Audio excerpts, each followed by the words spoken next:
హంసవాహ సమాయుక్త. తల్లి నిన్ను దలంచి పుస్తకము చేతన్ బూనితిన్. నీవు నా యుల్లంబందున నిలిచి జృంభణ సుక్తుల్ సుశబ్దంబు శోభిల్లం బలుకుము నాదు వాక్కునన్ సంప్రీతిన్ జగన్మోహిని ఫుల్లాబ్జాక్షి సరస్వతి భగవతి పూర్ణేందు బింబానన. మన తెలుగునాట పూర్వకాలంలో ప్రతి విద్యార్థి చేతిలోకి పుస్తకమును తీసుకోగానే చదివే మొదటి సరస్వతీ ప్రార్థన ఇది. సరస్వతీదేవి జ్ఞానాధిష్ట దేవత. భారతీయ ధర్మంలో వేదమంత్రాల్లో సరస్వతిగా, పురాణాలలో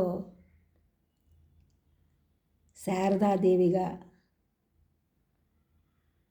జైన ధర్మంలో శృత దేవతగా, బౌద్ధ ధర్మంలో ప్రజ్ఞాదేవి పేర్లతో సరస్వతీదేవినే ఉపాసిస్తున్నారు.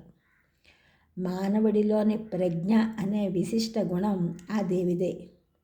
సరస్వతి అనుగ్రహమే మనిషిలోని జడత్వమును బుద్ధి మాంద్యమును నశింపజేస్తుంది.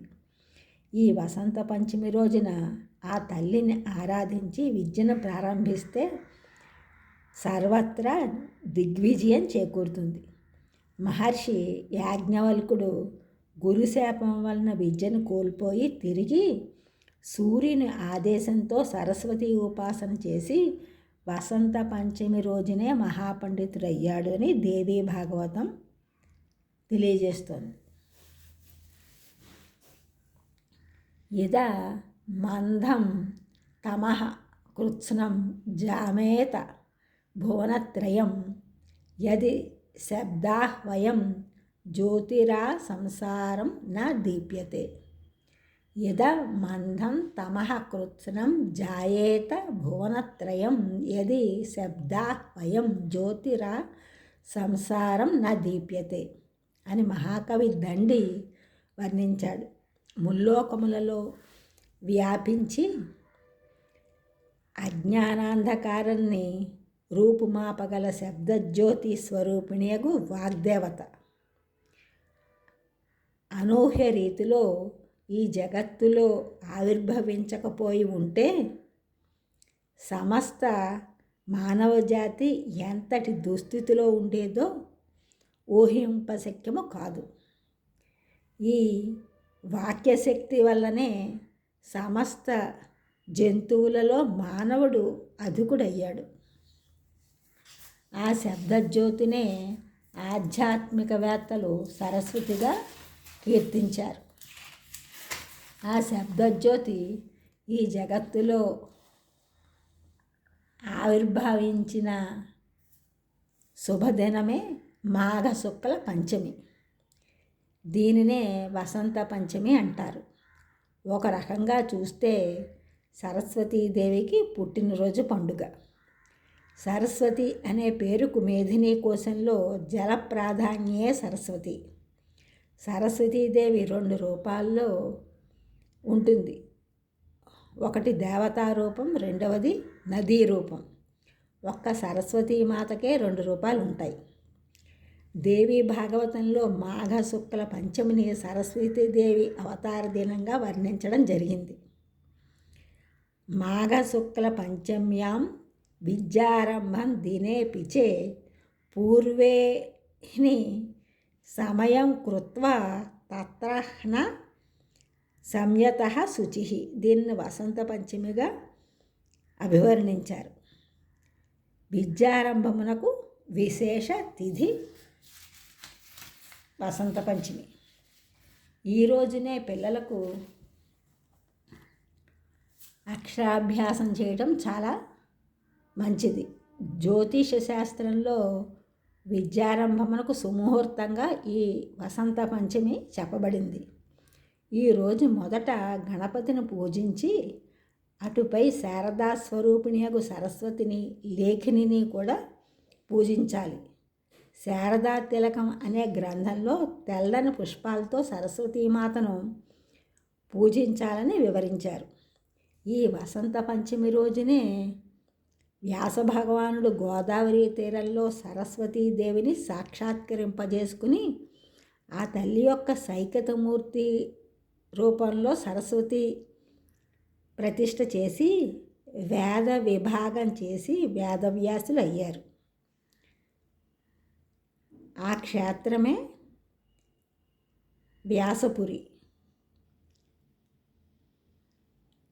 ఆ విధంగా వ్యాసపురే బాసరగా వసంత పంచమి వేడుకలు బాసరా క్షేత్రంలో అద్భుతంగా జరుగుతాయి. ఈ సరస్వతీదేవి ఆవిర్భావ దినోత్సవంగా జరపబడుతుంది. సరస్వతీమయం వీణా పుస్తకధారిణి హంసవాహ సమాయుక్త విద్యాదానకరి మమ.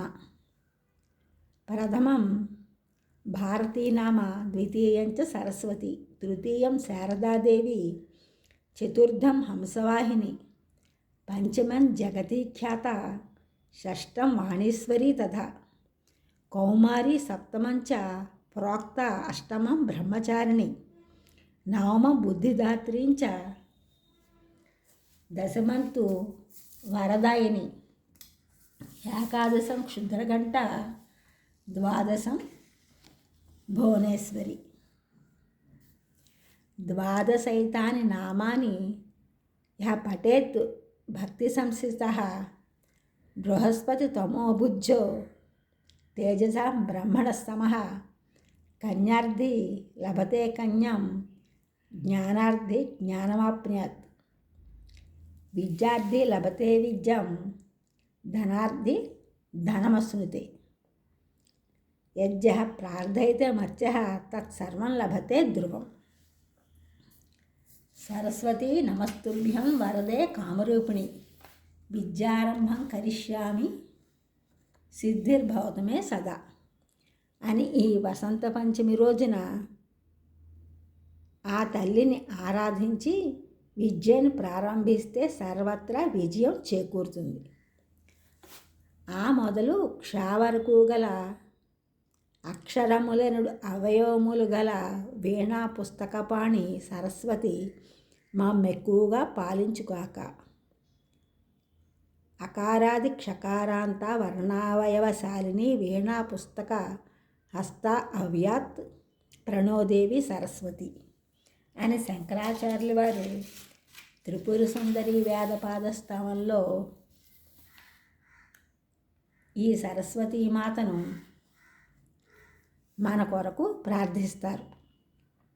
యా వర్ణపద వాక్యార్థ గద్యపద్య స్వరూపిణి వాచి నర్తయితూ క్షిప్రం మేధాందేవి సరస్వతి. అక్షరములు, మాటలు, వాక్యములు, అర్థములు, గద్యములు, పద్యములు స్వరూపముగా గల సరస్వతి నా వాక్కులందు శీఘ్రముగా మేధాశక్తిని నర్తింపజేయుగాక అని సరస్వతీమాతను ప్రార్థించారు మన కొరకు శంకరాచార్యుల వారు. ఈ ఛానల్ చూసిన వాళ్ళందరూ కూడా సబ్స్క్రైబ్ చేయండి, షేర్ చేయండి, లైక్ చేయండి, కామెంట్ చేయండి. సబ్స్క్రైబ్ చేసిన వాళ్ళందరూ కూడా కృతజ్ఞతలు, షేర్ చేసిన వారు, లైక్ చేసిన వారు, కామెంట్ చేసిన అందరికీ కూడా ధన్యవాదములు.